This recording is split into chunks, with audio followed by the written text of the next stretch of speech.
നമസ്കാരം. ന്യൂസ് കേരള പ്രധാന വാർത്തകളുമായി CK നാസർ കാഞ്ഞങ്ങാട്. സിനിമാ മേഖലയിലെ സ്ത്രീകൾ നേരിടുന്ന പ്രശ്നങ്ങൾ പരിശോധിക്കാൻ ചുമതലപ്പെടുത്തിയ റിട്ട ജസ്റ്റിസ് ഹേമ കമ്മീഷന്റെ റിപ്പോർട്ട് പുറത്ത്.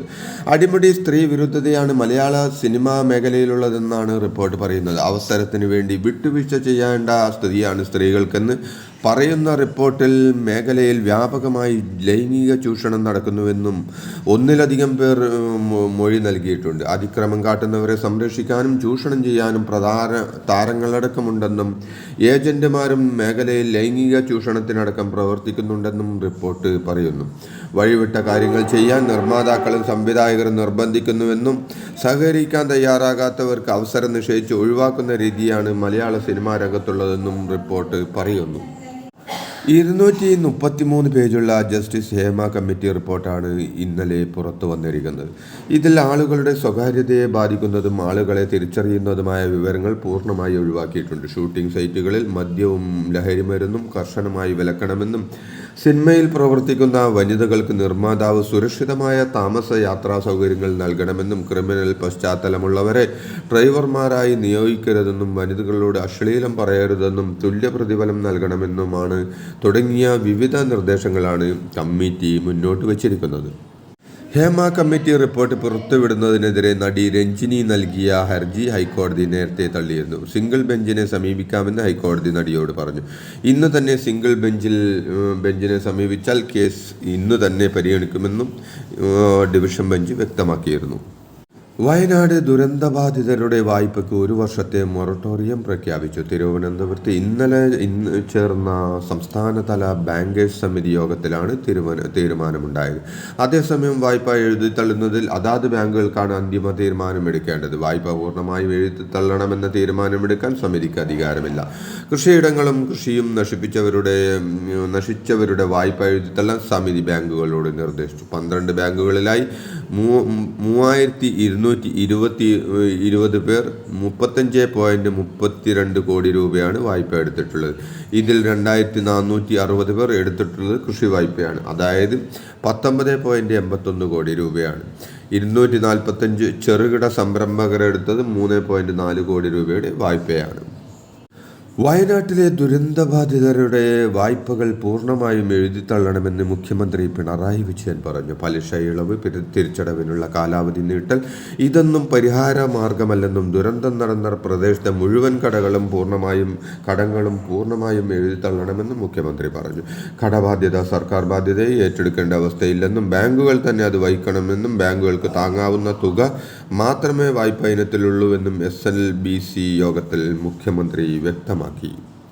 വയനാട്ടിലെ ദുരിതബാധിതർക്കുള്ള സർക്കാരിൻ്റെ അടിയന്തര ധനസഹായം അക്കൗണ്ടിൽ വന്നതിന് പിന്നാലെ വായ്പ EMI പിടിച്ച സംഭവത്തിൽ കേരള ഗ്രാമീണ ബാങ്കിനെതിരെ പ്രതിഷേധം. യുവജന സംഘടനയായ DYFI, Youth Congress, Youth League, Yuvamorcha അടക്കമുള്ള സംഘടനകളാണ് ബാങ്കിന് മുന്നിൽ പ്രതിഷേധിച്ചത്.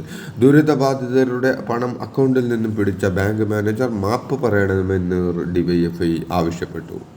വയനാട്ടിൽ ദുരിതബാധിതരുടെ അക്കൗണ്ടിലെത്തിയ സർക്കാർ ധനസഹായം വായ്പ EMI പിടിച്ച കേരള ഗ്രാമീണ ബാങ്ക് തിരുത്തൽ നടപടി തുടങ്ങി. EMI പിടിച്ച 3 പേർക്ക് പണം തിരികെ നൽകിയെന്ന് കേരള ഗ്രാമീണ ബാങ്ക് അറിയിച്ചു. EMI പിടിച്ചത് സാങ്കേതിക പിഴവ് മൂലമാണെന്നും പണം ഉടൻ തന്നെ റിലീസ് ചെയ്യാൻ നിർദ്ദേശിച്ചിട്ടുണ്ടെന്നും ബാങ്ക് അറിയിച്ചു. പിഴവ് സംഭവിച്ചില്ലെങ്കിൽ തിരുത്തുമെന്നും കേന്ദ്ര സർക്കാരിൻ്റെയും റെഗുലേറ്റർ ബോഡിയുടെയും നിർദ്ദേശങ്ങൾ പാലിക്കുമെന്നും ബാങ്ക് ചെയർപേഴ്സൺ വിശദീകരിച്ചു. രാത്രികാലങ്ങളിൽ ഒറ്റയ്ക്ക് താമസിക്കുന്ന നടിമാരുടെ വാതിലിൽ മുട്ടും. വാതിൽ തുറന്നില്ലെങ്കിൽ ശക്തമായി ഇടിക്കും. സഹകരിച്ചില്ലെങ്കിൽ റീടേക്കുകൾ എടുപ്പിച്ച് ബുദ്ധിമുട്ടിക്കും. വഴിവിട്ട കാര്യങ്ങൾ ചെയ്യാൻ നിർബന്ധിക്കുന്നത് സംവിധായകനും നിർമ്മാതാക്കളും. സഹകരിക്കുന്നവരെ വിശേഷിപ്പിക്കുന്നത് കോപ്പറേറ്റിംഗ് ആർട്ടിസ്റ്റ് എന്നാണ്. ലൈംഗിക ആവശ്യങ്ങൾക്ക് വഴങ്ങാത്തവരെ പ്രശ്നക്കാർ എന്ന് മുദ്രകുത്തി സിനിമയിൽ നിന്ന് ഒഴിവാക്കുകയും അവരുടെ കുടുംബാംഗങ്ങളെ പോലും ഭീഷണിപ്പെടുത്തുകയും ചെയ്യും. അവസരം ലഭിക്കാൻ നടിമാർ വഴങ്ങിക്കൊടുക്കേണ്ടി വരുന്നു. ജൂനിയർ ആർട്ടിസ്റ്റിൻ്റെ ജോലിക്ക് സമയപരിധി ഇല്ല. ടോയ്ലറ്റിൽ പോകാൻ പോലും അനുവദിച്ചിരുന്നില്ല. കൃത്യമായ വേതനമില്ല. തുണി മറ സൃഷ്ടിച്ച് മൂത്രമൊഴിക്കേണ്ട അവസ്ഥ, വസ്ത്രം മാറേണ്ട അവസ്ഥ. അതിക്രമം കാട്ടിയ പലരും ഉന്നതരെന്നും മൊഴി. മലയാള സിനിമയെ നിയന്ത്രിക്കുന്ന 13 പേർ. ക്രിമിനൽവൽക്കരിക്കപ്പെട്ട മലയാള സിനിമയുടെ ക്രൂരവും വികൃതവുമായ മുഖമാണ് ജസ്റ്റിസ് ഹേമ കമ്മിറ്റി റിപ്പോർട്ടിലൂടെ തെളിഞ്ഞു വന്നത്. മലയാള സിനിമയിലെ ലൈംഗിക അതിക്രമത്തെക്കുറിച്ചുള്ള വെളിപ്പെടുത്തൽ കേട്ട് കമ്മിറ്റി തന്നെ ഞെട്ടിപ്പോയെന്ന് റിപ്പോർട്ടിൽ പറയുന്നു.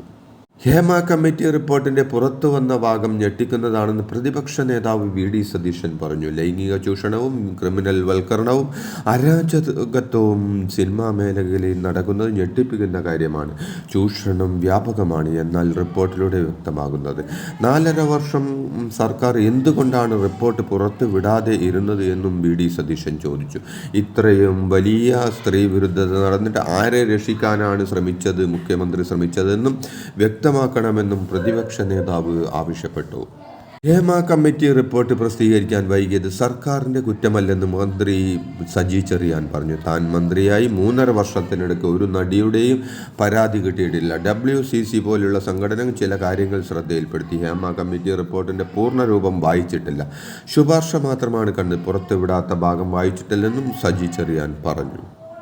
വയനാട്ടിലെ ഉരുൾപൊട്ടൽ ദുരിതബാധിതർക്ക് സർക്കാർ അനുവദിച്ച അടിയന്തര സഹായമായ 10,000 രൂപയിൽ നിന്നും വായ്പാ തിരിച്ചടവ് ഈടാക്കിയ കേരള ഗ്രാമീണ ബാങ്കിനെതിരെ മനുഷ്യാവകാശ കമ്മീഷൻ സ്വമേധയാ കേസെടുത്തു. ജില്ലാ കളക്ടറും കേരള ഗ്രാമീൺ ബാങ്ക് ചൂരൽമല ബ്രാഞ്ച് മാനേജറും ഇക്കാര്യം പരിശോധിച്ച് ഒരാഴ്ചക്കകം വിശദമായ റിപ്പോർട്ട് സമർപ്പിക്കണമെന്നാണ് കമ്മീഷൻ ജുഡീഷ്യൽ അംഗം K. ബൈജുനാഥ് ആവശ്യപ്പെട്ടു.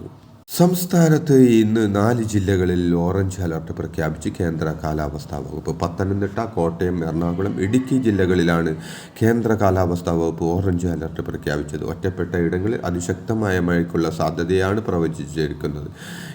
21-ന് ആലപ്പുഴ, ഇടുക്കി, എറണാകുളം, തൃശൂർ, മലപ്പുറം, കോഴിക്കോട് എന്നീ ജില്ലകളിലും യെല്ലോ അലർട്ട് പ്രഖ്യാപിച്ചു.